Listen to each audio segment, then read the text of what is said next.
앨리스 먼로의 머지않아 두 번째 낭독입니다.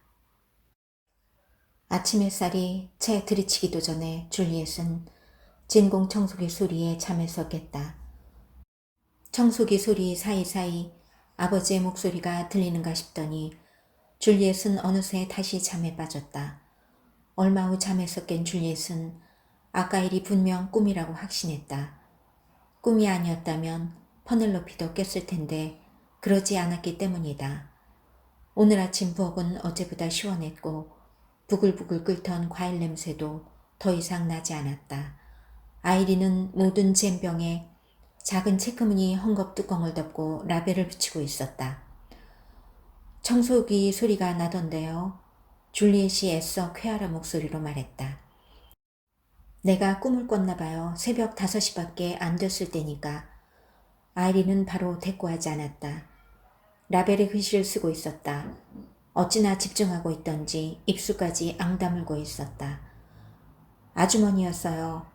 아저씨가 아주머니 때문에 깼는데 아주머니를 말리느라고 아저씨가 할 수밖에 없었어요.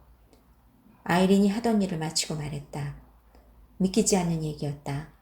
엄마는 어제 침대에서 일어나 화장실에 가는 것도 힘겨워했다. 아저씨가 그러는데 아주머니가 한밤중에 자다가 일어나서 자꾸 일을 벌리는 바람에 아저씨도 덩달아 일어나서 말려야 한대요. 엄마가 순간적으로 에너지가 넘치기라도 하는 모양이네요. 아이린이 라벨에 글 쓰는 일을 다시 시작하며 말했다. 그러게 말이에요. 그 일이 끝나자 그녀는 줄리엣을 마주보며 말을 이었다. 아저씨를 깨워서 관심을 끌려고 그러시는 것뿐이에요. 아저씨도 피곤할 텐데 자다가 일어나서 아주머니까지 챙겨야 하다니. 줄리엣은 고개를 돌려버렸다. 아이에게 안전하지 못한 곳이라도 된다는 듯 퍼넬로피를 내려놓지 않고 고개하듯 허리깨에 안은 채 숟가락으로 계란을 건져서 껍질을 두드려 깐 다음 한 손으로 으깼다. 퍼넬로피에게 계란을 먹이는 동안 줄리엣은 혹시나 자신의 목소리 때문에 아기가 놀라 울음을 터뜨리게 될까봐 말하기가 두려웠다. 아이린도 그런 낌새를 눈치챘는지 전보다 낮은 소리로 그러나 밑바탕에는 멸시를 깔고서 말했다. 다들 그래요. 몸이 아프면 어쩔 수 없죠. 자기 생각밖에 못하게 되는 거예요. 엄마는 눈을 감고 있다가 인기적이 느껴지자 눈을 번쩍 떴다. 오, 내 새끼들. 엄마가 자조적인 목소리로 말했다. 우리 줄리엣, 우리 퍼넬로피. 퍼넬로피는 이제 할머니한테도 어느 정도 적응한 모양이었다. 그래서인지 오늘 아침에는 적어도 울거나 고개를 돌려버리진 않았다. 이리 오렴. 엄마가 잡지 쪽으로 손을 뻗으며 말했다. 아기는 내려놓고 이 잡지나 가지고 놀게 내버려 두려무나. 퍼넬로피는 순간 미심쩍은 표정으로 잡지를 쳐다보다가 한 페이지를 움켜쥐더니 마구잡이로 찢기 시작했다. 이것 보렴. 아기들이 잡지 찢는 걸 얼마나 좋아한다고. 엄마는 다 기억한단다. 침대 옆에는 밀크림 대접이 놓여 있었지만 거의 손대지 않은 것 같았다. 아침을 안 드셨네요. 메뉴가 마음에 안 드셨어요? 엄마가 대단히 진지한 사고를 요하는 일이지만 힘에 부친다는 듯 대접을 바라보았다. 기억이 안 나. 내가 먹고 싶은 게 아니었던 것 같아. 엄마가 발작을 일으키듯 컥컥거리다 숨을 헐떡이면서 말했다. 누가 알겠니? 방금 생각난 건데 말이야. 그 애가 날 독살할 수도 있잖니. 진정된 엄마가 이어 말했다. 농담이야. 하지만 그 애는 너무 사나워. 아이린 말이야. 아이린을 과소평가해서는 안 돼. 그의 팔에 난 털 너도 봤니? 고양이 털 같던데요. 줄리엣이 말했다. 스컹크 털 같지. 그 많은 털 중 한 올이라도 쯤에 안 들어갔기를 바라야죠 뭐. 웃기지마 얘. 이제 더는. 퍼넬로피가 시간 가는 줄 모르고 잡지 찢기에 열중하고 있는 덕분에 줄리엣은 아이를 엄마 방에 두고 시리얼 대접을 부엌에 갖다 놓을 수 있었다. 줄리엣은 묵묵히 에그노그를 만들기 시작했다. 아이린은 잼병이 든 상자를 자동차로 옮기느라 부엌을 들락날락하고 있었다. 아버지는 뒷문 계단에서 호스로 물을 뿌려 새로 캔 감자에 달라붙은 흙을 씻어내고 있었다. 아버지는 노래를 불렀다. 처음에는 너무 은은하게 불러서 가사를 알아들을 수 없었는데 아이린이 계단가에 나타나자 아버지는 목청을 높였다. 아이린 잘 자요. 아이린 잘 자요. 잘 자요 아이린. 잘 자요 아이린. 내 꿈꾸기를. 부엌에 있던 아이린이 잽싸게 몸을 돌리더니 소리쳤다. 저 나오는 노래 부르지 마시라니까요. 너 나오는 노래라니. 아버지가 짐짓 놀란 척하며 물었다. 누가 내 노래를 한다고 그러니? 아저씨요. 아저씨 말고 누가 있어요. 아, 이 노래? 아이린 나오는 노래? 노래 속에 나오는 소녀? 아차, 내 이름도 아이린이라는 걸 깜빡했구나. 아버지는 다시 노래를 부르기 시작했지만 이번에는 들릴 듯 말 듯 흥얼거리기만 했다. 아이린은 얼굴에 홍조를 띠고 흥분으로 오르락내리락 부풀어 오는 가슴을 안고서 언제라도 가사만 들리면 덮칠 태세로 서 있었다. 제 노래 부르지 마시라니까요. 제 이름이 나오는 노래, 제 노래 맞잖아요. 갑자기 아버지가 다시 목청껏 소리 높여 부르기 시작했다. 지난 토요일 밤 나는 결혼을 했다네. 나하고 아내는 정착을 했다네. 그만하세요. 그만하시라니까요. 아이린이 눈을 동그랗게 뜨고 한껏 흥분해서 외쳤다. 당장 그만두지 않으면 그쪽으로 가서 호수로 물을 뿌리겠어요. 그날 오후 아버지는 주문이 들어온 여러 식료품점과 선물가게 몇 군데에 잼을 배달할 예정이었다. 아버지는 줄리엣에게 함께 가자고 권했다. 아까 철물점에 가는 것 같더니 퍼넬로피를 위해 아기용 카시트를 사가지고 온 모양이었다. 우리 다락에 이건 없을 거야. 내가 어렸을 때는 이런 게 있는 줄도 몰랐거든. 알아서도 소용없었겠지만 말이야. 그땐 어차피 차도 없었으니까. 아버지가 말했다. 꽤 고급스럽네요. 너무 비싼 거 아니에요? 줄리엣이 물었다. 얼마 안 들었단다. 아버지가 허리를 굽히고 카시트를 차 안에 넣으며 말했다. 아이린은 산딸기를 더 따러 밭에 나가 있었다. 이번 산딸기는 파이용일 것이다. 아버지는 경적을 빵빵 2번 울린 다음 출발하면서 손을 흔들었다. 이에 화답하기로 마음먹은 듯 아이린도 한쪽 팔을 들어 올렸는데 팔이라도 쫓으려는 모양새였다. 멋진 아이야. 저 애가 없었으면 우리가 어떻게 살았을지 모르겠다. 하지만 가만 보니까 아이린이 너한테는 좀 까칠하게 구는 것 같더구나. 잘 알지도 못하는 여자인걸요? 아냐, 너를 얼마나 무서워하는데. 그럴 리가요. 아이린에 관하여 뭔가 고마운 말이나 적어도 감정을 드러내지 않는 중립적인 말이 없을까 고심하던 줄리엣은 그녀의 남편이 양계장에서 어떻게 죽었는지 물었다. 그 남자가 범죄형이었는지 그저 철이 없었는지는 나도 모른단다. 아무튼 훔친 닭으로 부수입을 올리려고 계획하던 패거리하고 한패가 되었는데 마침 경보기를 건드려선 농장 주인이 총을 들고 나왔던 거지. 그 농장 주인이 작정하고 총을 쏜 건지 어떤 건지는 모르고. 세상에. 그래서 아이린하고 시댁 식구들이 나서서 소송을 걸었는데 농장 주인이 풀려났다는구나. 당연히 그랬겠지. 아무튼 아이린이 꽤 힘들었을 거야. 별 볼 일 없는 남편이었다고 하더라도 말이야. 줄리엣은 당연히 힘들었을 거라고 말하고는 아이린이 아버지의 제자였냐고 물었다. 아니야. 내가 알기로 아이린은 학교에 제대로 다닌 적이 없거든. 아버지는 아이린의 가족이 헌치빌 근처 북쪽 어딘가에 살았다고 했다. 말 그대로 근처 어딘가였다. 어느 날 가족이 다 함께 마을로 갔다. 아버지와 어머니와 아이들 모두가. 아버지는 볼 일이 있으니 조금 있다가 만나자고 했다. 그러고는 장소와 시간을 일러주었다. 나머지 가족들은 약속 시간까지 돈 한 푼 없이 여기저기 떠돌아다녔다. 아버지는 끝내 약속 장소에 나타나지 않았다. 처음부터 나타날 마음도 없었겠지. 가족을 버린 거야. 그래서 식구들은 사회보장 연금으로 살아야 했어. 싼 값에 얻을 수 있는 시골의 판잣집에서 살았지. 아이린한테는 언니가 한 명 있었는데 집안에 대들보 노릇을 했으니 엄마 이상의 존재였을 거야. 그런데 그 언니가 그만 맹장 파열로 죽었단다. 눈보라는 몰아치는데 전화마저 없어서 언니를 시내로 데리고 갈 수 없었던 거지. 아이린은 그때 학교로 돌아가고 싶지 않았대. 언니가 못되게 굴던 애들로부터 자기를 보호해주고 있었으니까. 지금은 얼굴을 철판이라도 깐 것처럼 보이겠지만 처음부터 그랬던 건 아닐 거야. 어쩌면 지금도 가면을 쓰고 있는 걸지도 모르지. 아버지 말에 따르면 아이린의 아들과 딸은 외할머니가 봐주고 있다고 했다. 그런데 놀랍게도 이제껏 코빼기도 내밀지 않았던 아버지가 나타나 어머니와 다시 잘해보려고 한다는 것이었다. 재결합이라도 하게 되면 아이린은 낙동강 우리아의 신세가 된다. 아이들을 친할아버지 곁에 두고 싶지 않기 때문이다. 애들도 얼마나 귀여운지 몰라. 딸아이가 구개결이 있어서 이미 수술을 한번 받았는데 나중에 또 해야 한다나 봐. 그러면 아이는 괜찮을 거야. 하지만 그건 빙산의 일각이 지나지 않지. 빙산의 일각이라니. 줄리엣은 자신에게 대체 무슨 문제가 생기기라도 한 걸까 하고 생각했다. 동정심이 전혀 느껴지지 않았기 때문이다. 오히려 마음속 깊은 곳에서는 이 비참하기 짝이 없는 장황한 이야기에 반감마저 일고 있었다. 해도 너무했다. 구개결이 이야기에 등장했을 때 줄리엣이 정말 보이고 싶었던 반응은 불평이었다.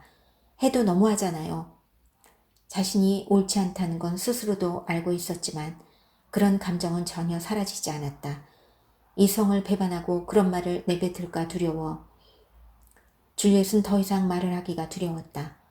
이를테면 아버지에게 이런 말을 하게 될까봐 두려웠던 것이다. 이렇게 불쌍한 얘기만 잔뜩 늘어놓고선 뭐가 대단하다는 거죠? 아이린이 성인이라도 된다는 거예요? 혹은 이렇게 용서받지 못할 말을 내뱉으면 어쩌나 싶었다. 우리를 그런 사람들하고 엮을 생각은 아니시겠죠? 아버지가 말을 이었다. 아이린이 우리 집에 왔을 때 정말이지 나는 속수무책이었다. 작년 가을 내 엄마는 완전히 말썽덩어리였어. 모든 걸 내려놓으려는 것도 아니었고 하긴 차라리 모든 걸 내려놓았더라면 더 나았겠지. 차라리 아무것도 하지 않았으면 좋았을 거야. 그런데 내 엄마는 무슨 일을 시작하고는 그걸 중간에 그만둬 버렸어. 그것도 밥 먹듯이. 하긴 어제 오늘 일도 아니지. 그러니까 나는 늘 내 엄마 치닥거리를 하며 돌보면서 집안일도 해야 했다는 말이야. 기억나니? 엄마는 늘 심장이 약한 예쁜 소녀였기 때문에 시중받는 일에 익숙해 있었잖아. 그런데 세월이 흐르니까 가끔은 엄마가 좀 더 노력해야 되는 거 아닌가 그런 생각이 들더구나. 아무튼 상황은 점점 심해지기만 했다. 어느 날은 집에 와봤더니 부엌 한가운데 있는 세탁기에서 젖은 옷이 흘러넘쳐서 사방에 널려 있더구나. 빵을 굽겠다고 난리를 쳐놓고 그만두었을 때는 까맣게 탄 재가 오븐 안에 딱딱하게 굳어 있었고 나는 내 엄마가 자기 몸에 불이라도 지르면 어쩌나 무서웠다. 집에 불을 지를지도 모르고 말이야. 그래서 내가 침대에 누워있으라고 누누이 말했다. 그런데 듣지 않고 난장판을 만들어 놓고는 울기만 했어. 집안일을 돕게 하려고 여자애들 몇 명 들였는데 다들 엄마를 감당하지 못했다. 그러다가 아이린을 만나게 된 거야. 아이린, 나한테 그날은 축복받은 날이야. 정말이지 축복받은 날이야. 아버지가 크게 한숨을 쉬었다. 하지만 아버지는 모든 좋은 일에는 끝이 찾아오게 마련이라고 말했다. 아이린이 결혼을 앞두고 있기 때문이었다. 마흔인지 신인지 모를 호라비한테 농부라고 했다. 그 남자한테는 돈이 좀 있을 것으로 짐작만 할 뿐인데 아이린을 위해서도 아버지는 그것이 사실이길 바랐다. 돈을 빼면 별 볼 일 없는 남자였으므로. 그런데 세상에 그 남자 돈도 없는 것 같더구나. 내가 보니까 이도 하나밖에 없더라고. 불길한 징조야.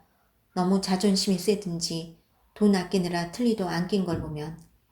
생각해보렴. 아이린처럼 멋진 여자가 그런 남자와 결혼을 하다니. 결혼식은 언젠데요? 가을쯤 한다고 했어. 가을에. 퍼넬러피는 시동을 걸자마자 카시트에 기대 내내 잠만 잤다. 앞쪽 창문이 열려 있어 줄리엣은 방금 베어 쌓아놓은 건초 냄새를 맡을 수 있었다.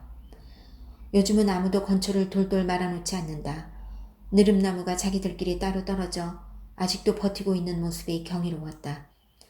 그들은 좁은 골짜기에 자리 잡은 거리를 따라 형성된 마을에 정차했다.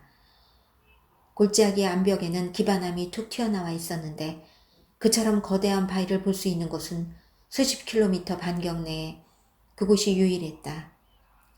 줄리엣은 이곳에 돈을 내고 입장하는 특별한 공원이 있었을 때가 기억났다. 공원에는 분수도 있었고 스트로베리 쇼트케이크와 아이스크림을 파는 찻집도 있었다. 그 밖에 그녀가 미처 기억해내지 못한 것들도 분명히 있었을 것이다. 바위 곳곳에 있는 동굴은 각각 7난쟁이의 이름을 달고 있었다. 부모님은 줄리엣이 서둘러 동굴 탐험을 떠난 사이 분수대 바닥에서 아이스크림을 먹으며 앉아 있었다. 동굴은 사실 꽤 낮아서 별로 볼 것도 없었다. 부모님과 함께 가고 싶어서 줄리엣이 조르면 아버지는 이렇게 말했다. 엄마는 동굴을 올라갈 수 없잖니. 그러면 엄마는 이렇게 말해주었다. 얼른 가보렴. 내가 보고 와서 우리한테 다 말해줘야 해. 엄마는 한껏 차려입고 있었다. 엄마의 검은색 태피터 스커트는 잔디밭에 동그랗게 원을 그리며 펼쳐져 있었다. 그런 스커트를 발레리나 스커트라 불렀다. 분명 무슨 특별한 날이었을 것이다. 아버지가 상점에서 나오자 줄리엣이 물어보았다. 아버지는 처음에는 전혀 기억을 못했다가 얼마 후 기억해냈다. 바가지가 엄청났던 곳이라는 말을 했다. 그러나 언제 없어졌는지는 아버지도 모르고 있었다. 거리 어디에도 분수대나 찻집의 흔적은 남아있지 않았다. 평화와 질서를 몰고 온 복덩이란다. 아버지가 뜬금없이 말했다. 줄리엣은 시간이 얼마 흐른 후에야 아버지가 지금까지도 아이린 얘기를 하고 있다는 사실을 알아차렸다. 아이린은 뭐든 잘해. 잡초도 베고 정원도 가꾸고 무슨 일을 하건 최선을 다하고 매사에 감사할 줄도 알지. 날마다 감탄이 절로 나온단다. 근심 걱정 없이 놀았던 그날은 도대체 무슨 날이었을까? 생일, 결혼기념일? 아버지는 힘겹게 언덕을 오르느라 트럭이 시끄럽게 털털거리는 와중에도 시종일관 사뭇 엄숙한 표정까지 지어가며 아이린 이야기를 계속했다. 아이린은 여성에 대한 내 믿음을 회복시켜 주었어. 아버지는 매번 줄리엣에게 잠깐이면 된다는 말과 함께 상점으로 뛰어들어가서는 한참이 지나서야 차로 돌아왔고 빠져나올 수 없었다고 둘러댔다. 다들 할 말이 많고 아버지가 오면 들려주려고 농담까지 준비해놓고 있더라고 했다. 몇몇은 딸과 손녀를 직접 보려고 아버지를 따라 나오기도 했다. 라틴어 하던 따님이시구만. 어떤 여자가 말했다. 요즘엔 녹이 좀 슬었어요. 애가 너무 바쁘다 보니까 짬이 안 나서. 아버지가 말했다.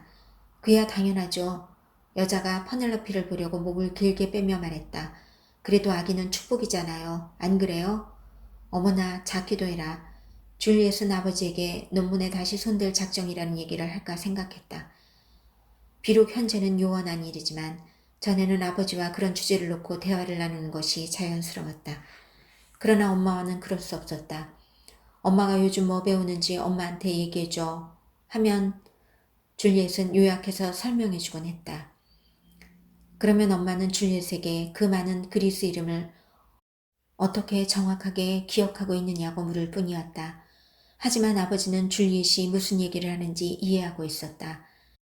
대학 때는 그녀가 12살인가 13살이었을 때 책을 읽다가 우연히 발견한 서머터지라는 단어의 뜻을 물었을 때 아버지가 어떻게 설명해 주었는지를 친구들한테 자랑한 적도 있었다.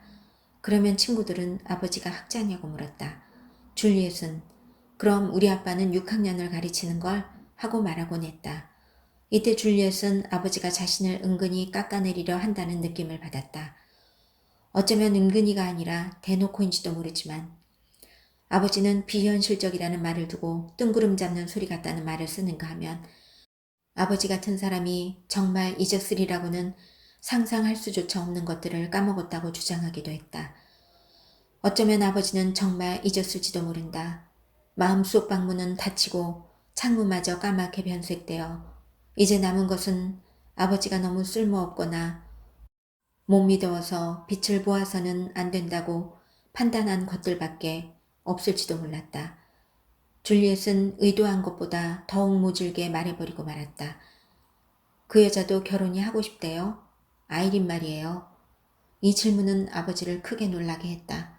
말투도 모질었던 데다 꽤 오랫동안 아무 말이 없다가 나온 말이기 때문이었다. 나도 모르겠구나. 아버지가 이렇게 말하고는 얼마 후 한마디 더 보탰다. 어떻게 그런 결혼을 할 수 있는지 정말 모르겠어. 아이린한테 물어보세요. 아버지도 묻고 싶었던 거 아니에요? 아이린에 대한 아버지의 감정을 보면 그럴 것 같은데요. 차를 타고 얼마간 달리다가 아버지가 벼랑간 말했다. 내가 무슨 말을 하는 건지 모르겠구나. 줄리엣이 한 말에 기분이 상한 것이 틀림없었다. 행복이, 심술이, 멍청이, 잠꾸러기, 재채기쟁이. 엄마가 말했다. 똘똘이, 줄리엣이여 말했다. 똘똘이, 똘똘이, 행복이, 재채기쟁이. 똘똘이, 심술이, 부끄럼쟁이, 재채기쟁이. 아니지. 재채기쟁이, 부끄럼쟁이, 똘똘이, 심술이, 잠꾸러기, 행복이, 똘똘이, 부끄럼쟁이. 8명 아니었니? 손가락을 꼽아가며 이름을 대던 엄마가 물었다. 거기엔 여러 번 갔단다. 한때는 스트로베리 쇼트케이크 사원이라고 불렀지. 아, 다시 한번 가고 싶은데 이젠 아무것도 없어요. 흔적도 못 찾겠던데요. 줄리엣이 말했다. 나라면 찾을 수 있었을 거야. 나는 왜 같이 가지 않은 거지? 여름 드라이브인데 차에 타는 게 뭐가 그리 힘든 일이라고. 내 아버진 늘 나더러 기운이 없단 소리만 하시지. 저보론 마중은 나왔잖아요. 그래 갔었지. 하지만 그때도 나더러 나가지 말라고 했었어. 그래서 성질을 내야만 했지. 엄마는 머리 뒤에 있는 베개를 세우려고 팔을 뒤로 뻗었지만 그것조차 할 수 없어서 줄리엣이 대신 해주어야 했다. 제기랄 나 좀 보렴. 얼마나 쓸모없는 여자인지. 그래도 목욕 정도는 할 수 있을 줄 알았는데 그러다 손님이라도 오면 어떻게 한단 말이니? 줄리엣이 누가 오기로 했느냐고 물었다. 아니, 하지만 만약에 오면 어떻게 해? 그래서 줄리엣이 엄마를 욕실로 데리고 갔다. 퍼넬로피는 모녀 뒤를 엉금엉금 기어서 따라갔다. 목욕물이 준비되어 제 할머니가 들어가자 퍼넬로피는 자기도 목욕해야 하는 줄 안 모양이었다. 줄리엣이 퍼넬로피의 옷을 벗겨주자 할머니와 손녀가 함께 목욕을 하게 되었다. 벌거벗은 엄마는 늙은 여자라기보다는 늙은 소녀 같았다. 말하자면 생기를 빼앗아가는 어떤 이름 모를 소모성 질환을 앓고 있는 소녀처럼 보였던 것이다. 퍼넬로피는 할머니와 함께 있으면서도 전혀 놀라지 않았고 노란색 오리 모양 비누만 꼭 쥐고 있었다. 엄마가 마침내 에릭에 관하여 조심스럽게 물어본 것은 욕조 안에서였다. 물론 좋은 남자일 거야. 그렇지? 가끔은요. 줄리엣이 태연하게 대답했다. 첫 번째 부인한테 그렇게 잘했다면서? 첫 번째이자 유일한 부인이에요. 지금까지는. 줄리엣이 고쳐 말했다. 그렇지만 지금은 이렇게 아기가 있으니까 넌 행복할 거야. 분명 행복할 거야. 결혼도 안 하고 사는 것 치고는 행복해요. 줄리엣이 비누칠한 엄마 머리 위로 물이 뚝뚝 떨어지는 목욕수건을 비틀어 짜는 바람에 엄마를 놀라게 했다. 내 말이 그 말이야. 엄마가 물속에 얼굴을 집어넣고 신이 난 듯 흥겨운 비명을 지르더니 고개를 들고 말했다. 줄리엣, 네? 내가 내 아버지에 대해서 심술궂은 말을 하더라도 진심이 아니라는 거 알지? 아버지가 엄마를 사랑한다는 건 알고 있거든. 아버지는 그냥 행복하지 않은 것뿐이야. 줄리엣은 다시 아이가 되어 이 집에 사는 꿈을 꾸었다. 그렇지만 꿈속에서 방의 위치는 조금 달라져 있었다. 낯선 방 중 한 곳에서 창밖을 내다보던 줄리엣은 물살이 흐르그리며 공중에서 반짝거리는 것을 보았다. 물은 호수에서 나오고 있었다. 아버지가 등을 돌린 채 정원에 물을 주고 있었다. 어떤 형상 하나가 산딸기 밭을 들어갔다 나갔다 하다가 잠시 후 모습을 드러냈는데 아이린이었다. 단 유연하고 즐거운 어린 시절의 아이린이었다. 그녀는 호수에서 뿜어져 나와 반짝이는 물을 이리저리 피하고 있었다. 숨었다 나타났다를 반복하던 아이린은 대체로 물을 잘 피했지만 도망치기 직전 일순간 영락없이 물살에 맞았다. 아버지와 아이린이 벌이는 게임은 건전하고 즐거워 보였지만 창문 뒤에서 지켜보던 줄리엣에게는 역겹게 느껴졌다. 아버지는 시종일관 줄리엣에게 등을 돌리고 있었지만 어쩐지 줄리엣은 아버지가 호수를 앞쪽 아랫부분에 바짝 댄 채 물이 나오는 분사구만 앞뒤로 돌리는 모습을 본 것만 같았다. 꿈은 불쾌한 공포로 가득 찼다. 피부를 뚫고 나와 모습을 드러내는 그런 공포가 아니라 좁다란 핏줄을 타고 스멀스멀 흐르는 그런 공포였다. 잠에서 깬 후에도 그 느낌은 계속 남아있었다. 꿈이지만 창피했고 뻔하고 진부하기 짝이 없는 꿈이었다.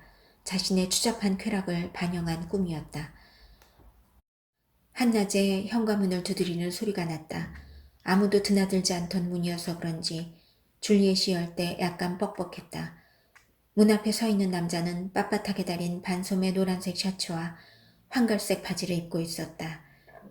나이는 줄리엣보다 몇 살 더 많은 것 같았고 키는 크지만 가슴이 빈약해서 허약해 보였음에도 인사는 활기찼고 미소는 사그라질 줄 몰랐다. 이 집 아주머니를 뵈러 왔습니다. 남자가 말했다. 줄리엣은 그를 그렇게 세워놓은 채 일광욕실로 갔다. 누가 와 있는데 외판원인 것 같아요. 쫓아버릴까요?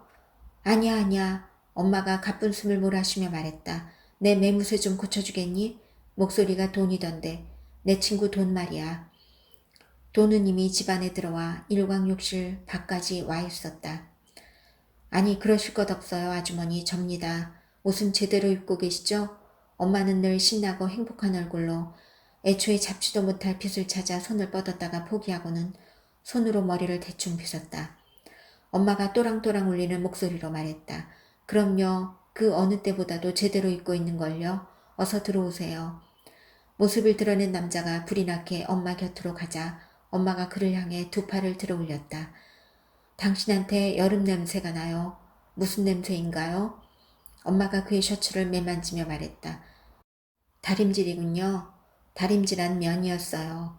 이런 잘도 다려 입으셨네요. 제가 직접 했답니다. 셀리가 꽃장식을 하느라 교회에 가 있어서 다림질 솜씨가 꽤 괜찮죠? 보기 좋아요. 그나저나 당신 하마터면 못 들어올 뻔했어요. 줄리엣이 외판원인 줄 알았다지 뭐예요? 줄리엣은 제 딸이에요. 사랑스러운 딸. 제가 얘기하지 않았나요? 우리 딸 온다고요. 돈은 목사님이란다. 줄리엣. 내 친구이자 목사님이셔. 돈이 옷매무새를 가다듬고는 줄리엣의 손을 움켜잡았다. 잘 오셨습니다. 만나 뵙게 돼서 반갑네요. 그나저나 당신이 그렇게 틀린 말을 한 것도 아니랍니다. 사실 저도 외판원 비슷한 사람이니까요. 줄리엣은 목사님다움 농담에 예의상 미소를 지어 보였다. 어떤 교회 목사님이시죠? 줄리엣의 질문에 엄마가 웃음을 터뜨렸다. 어머나 그걸 알려주면 비밀이 탄로날 텐데 안 그래요? 저는 삼위일체 교파입니다. 돈이 전혀 당황하는 기색 없이 입을 열었다. 비밀 얘기가 나와서 말인데 부모님은 세러하고 쌤이 동네 어느 교회에도 다니지 않는다는 사실을 저는 진즉부터 알고 있었거든요. 어머니께서 너무나 매력적인 분이시라서 들르는 것뿐이랍니다. 줄리엣은 삼위일체 교파라 불리는 것이 성공회였는지 통일교였는지 기억나지 않았다. 돈한테 의자를 좀 갖다 드리겠니 얘야? 엄마가 말했다. 돈이 황새처럼 내 쪽으로 몸을 굽히고 있자니 음료수 좀 드시겠어요? 돈, 에그노그는 어떠세요? 줄리엣이 세상에서 제일 맛있는 에그노그를 만든답니다. 아니지 아니지. 에그노그는 너무 부담스러울지도 모르니까. 더운 데 있다가 방금 들어오셨죠? 그럼 차는 어떠세요? 아 그건 너무 뜨겁겠군요. 진저에일은요? 주스가 나을까요? 우리 집에 무슨 주스가 있더라 줄리엣? 저는 물 한 잔이면 됩니다. 그것만으로도 고맙지요. 돈이 말했다. 차를 안 마시겠다고요? 정말이세요? 엄마가 가쁜 숨을 몰아쉬며 말했다. 하지만 난 좀 마셔야겠어요. 목사님도 반잔은 드실 수 있겠죠? 줄리엣? 정원에서 콩밭을 갈고 있는 아이린이 내다보이는 부엌에 혼자 있게 된 줄리엣은 문득 차는 엄마가 돈과 사적인 대화를 나누기 위해 자신을 내보내려고 둘러댄 구실이었을지도 모른다는 생각을 했다. 사적인 대화 몇 마디, 어쩌면 길지 않은 기도라도 하려고 그런 생각을 하자 줄리엣은 역겨워졌다. 부모님은 그 어떤 교회에도 다니지 않았지만 여기 정착한 지 얼마 안 되었을 때 아버지가 누군가에게 자신들은 드루이드교, 고대 갈리아 및 브리튼 제도에 살던 켈트족의 종교, 드루이드라 불리는 사제들이 창시한 것으로 영혼불멸, 윤회, 전생을 믿고 죽음의 신을 세계의 주제자로 받든다. 로마인의 침략과 그리스도교의 포교로 쇠퇴했다는 말을 한 적이 있었다. 동네에 교회도 없는 교파에 속한다는 소문이 돌자 부모님은 종교가 아예 없는 사람들에서 순식간에 신분이 격상되었다. 줄리엣은 한동안 성공회에 주일학교에 다녔지만 친구가 있어서 갔을 뿐 다른 이유는 없었다. 아버지는 여왕 폐하 만세에 반대하지 않았던 것처럼 학교에서 매일 아침 성경을 읽고 주기도문을 외우는 관습에도 결코 반대한 적이 없었다. 위험을 무릅써야 될 때가 있고 그러면 안 될 때가 있단다. 이런 식으로 비유를 맞춰주면 아이들한테 진화에 관한 사실 몇 가지를 일러주고도 무사히 넘어갈 수 있거든. 아버지는 이렇게 말했다. 어머니는 한때 바하이 교회에 관심을 가지기도 했지만 줄리엣은 그런 관심이 시들해진 줄로만 알고 있었다. 줄리엣은 3명이 마실 수 있을 만큼 차를 충분히 준비한 다음 찬장에서 다이제스티브 비스킷도 꺼내고 엄마가 보통 특별한 손님이 오면 꺼내놓았던 노스 쟁반도 꺼냈다.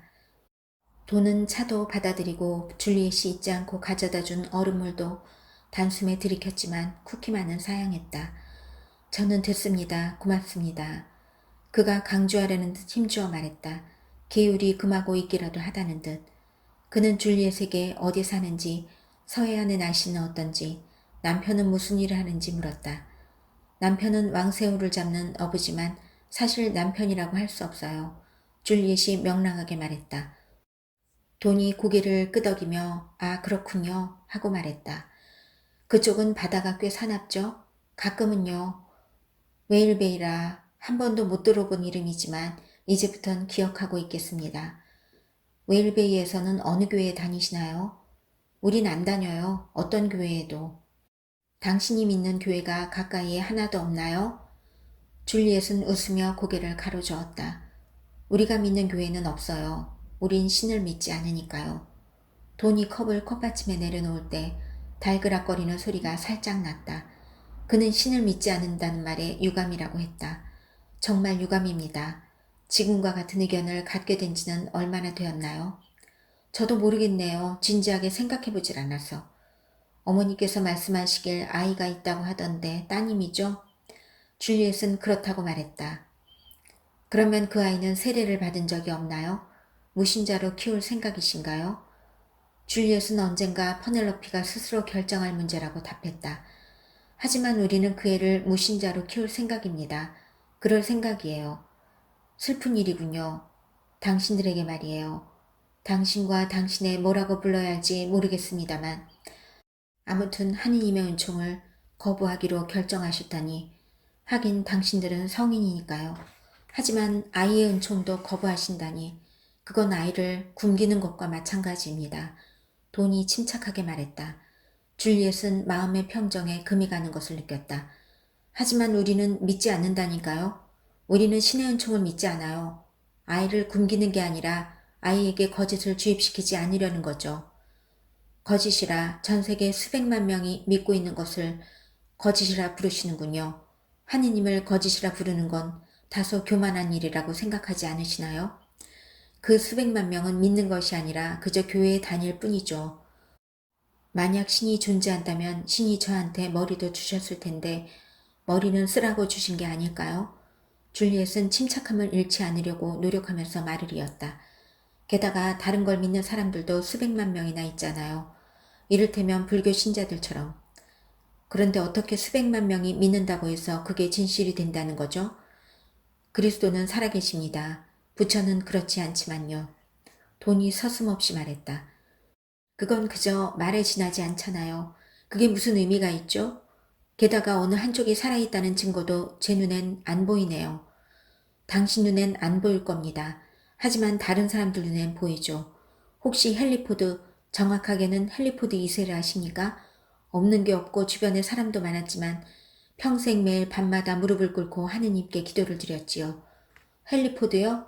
줄리엣이 크게 반문했다. 헨리포드요? 헨리포드가 대체 나랑 무슨 상관이 있다는 거죠? 논쟁은 이러한 종류의 논쟁이 밟는 전철을 그대로 밟고 있었다. 분노보다 애처로움이 묻어나던 목사의 목소리는 철석 같은 확신을 잃지는 않았지만 점차 날카롭고 꾸짖는 어조로 바뀌었다. 한편 줄리엣은 처음에는 적어도 자기가 생각하기에 차분하고 예리하고 미칠 만큼 정중하게 논리적인 대응을 했지만 지금은 차갑고 싸늘하고 통렬한 분노에 휩싸여 있었다.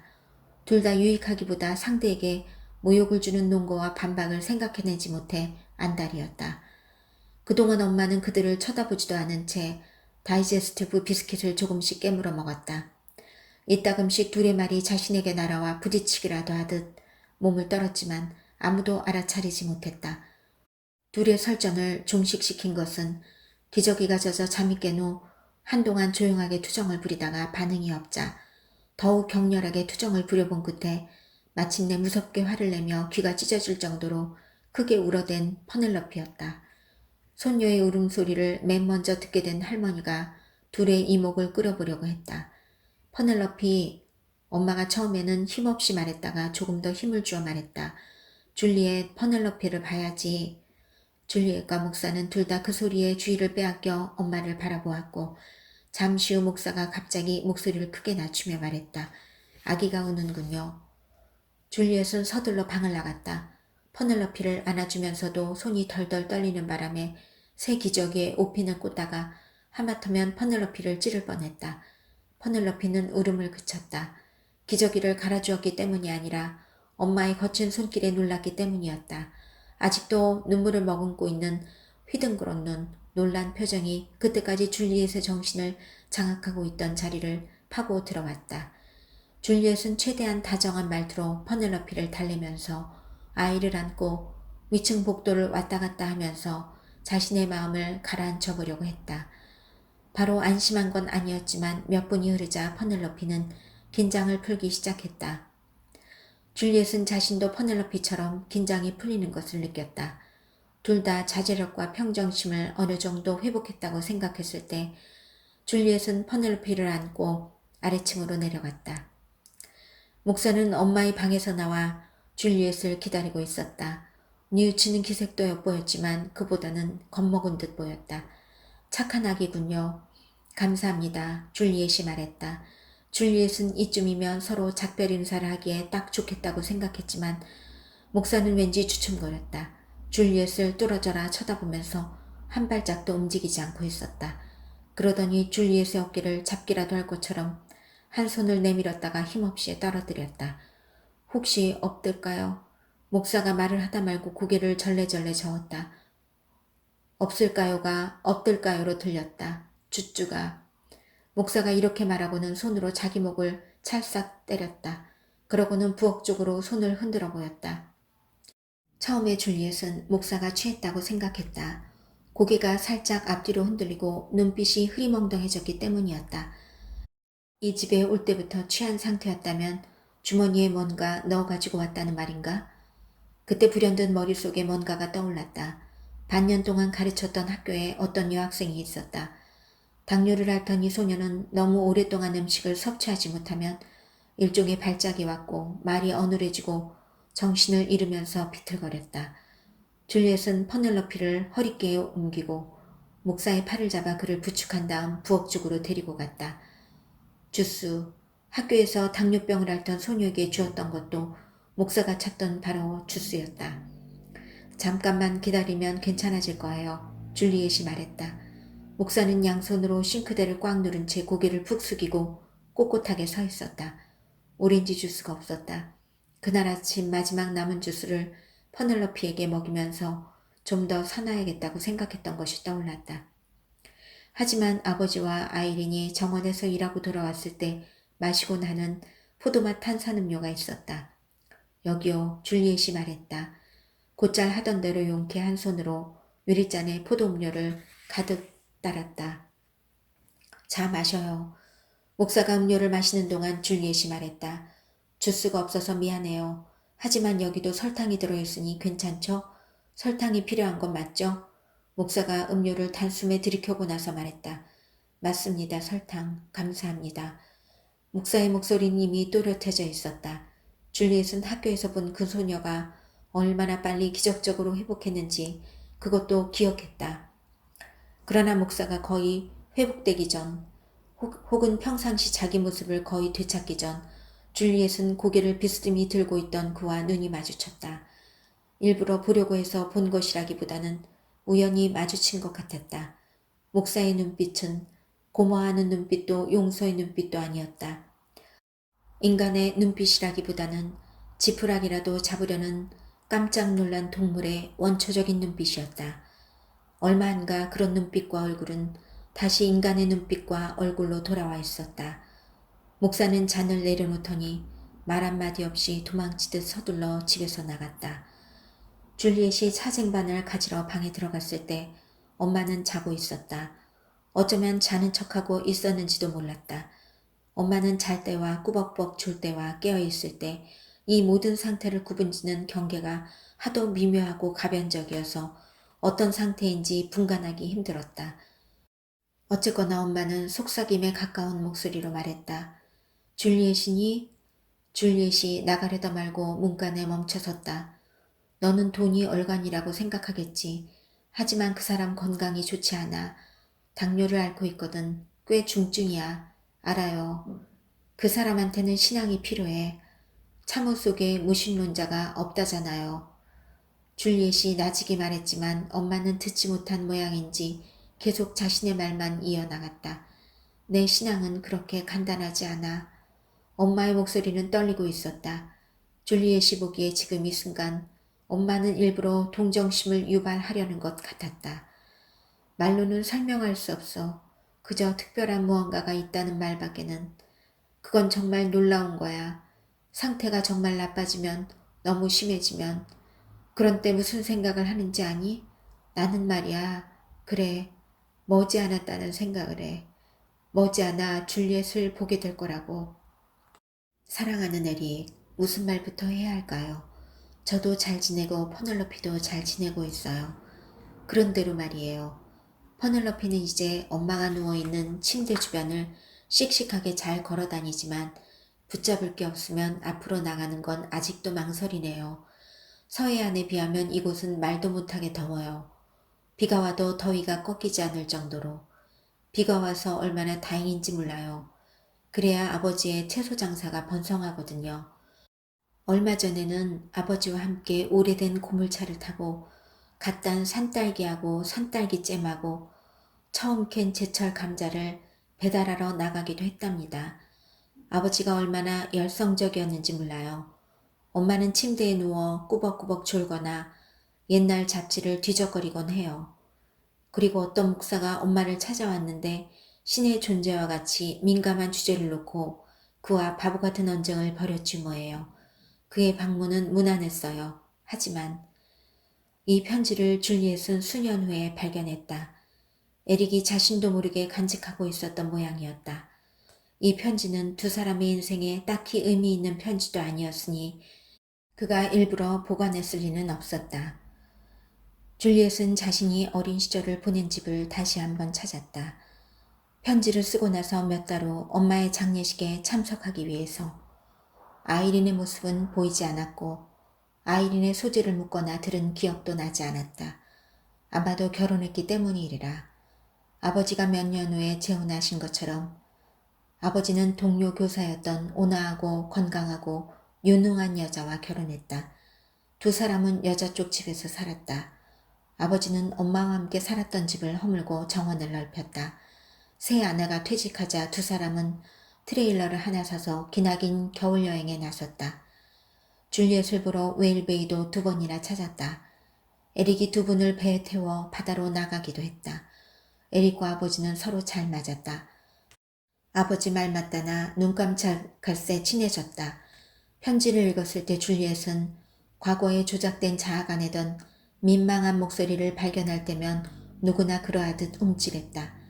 당시에 고통스러웠던 기억을 떠올려 보면 이처럼 활기찬 척할 수 있다는 사실이 그저 놀랍기만 했다. 그러다 문득 틀림없이 어떤 변화가 있었을 것이고 자신이 그 변화를 기억하지 못했을 거라는 생각이 들었다. 이를테면 집을 떠나 있는 것과 같은 변화가. 자신은 그때 에릭과 함께 웨일베이에 있는 집이 아니라 에릭을 만나기 전 평생을 보낸 집에 돌아가 있었던 것이다. 집에 있을 때 우리는 최대한 있는 힘을 다해서 무언가를 지키려고 들기 때문이다. 하지만 줄리엣은 엄마를 지켜주지 못했다. 엄마가 머지않아 줄리엣을 보게 될 것이라고 말했을 때 줄리엣은 대꾸할 말을 떠올리지 못했다. 정말 떠올리지 못했던 걸까? 그게 뭐가 그렇게 어려운 일이라고. 그냥 그럼요 라고만 하면 되었을 텐데 줄리엣 자신에게는 사소한 말이었을지 몰라도 엄마한테는 아주 의미심장한 말이었을 텐데. 하지만 줄리엣은 그대로 돌아섰고 쟁반을 부엌으로 가지고 가서 찻잔을 씻고 물기를 닦아냈다. 목사가 들이켰던 탄산음료가 담겨있던 유리컵까지도 줄리엣은 모든 것을 치워버렸던 것이다. 낭독을 마치겠습니다. 애청해 주셔서 감사합니다. 구독과 좋아요는 저에게 힘이 됩니다. 감사합니다.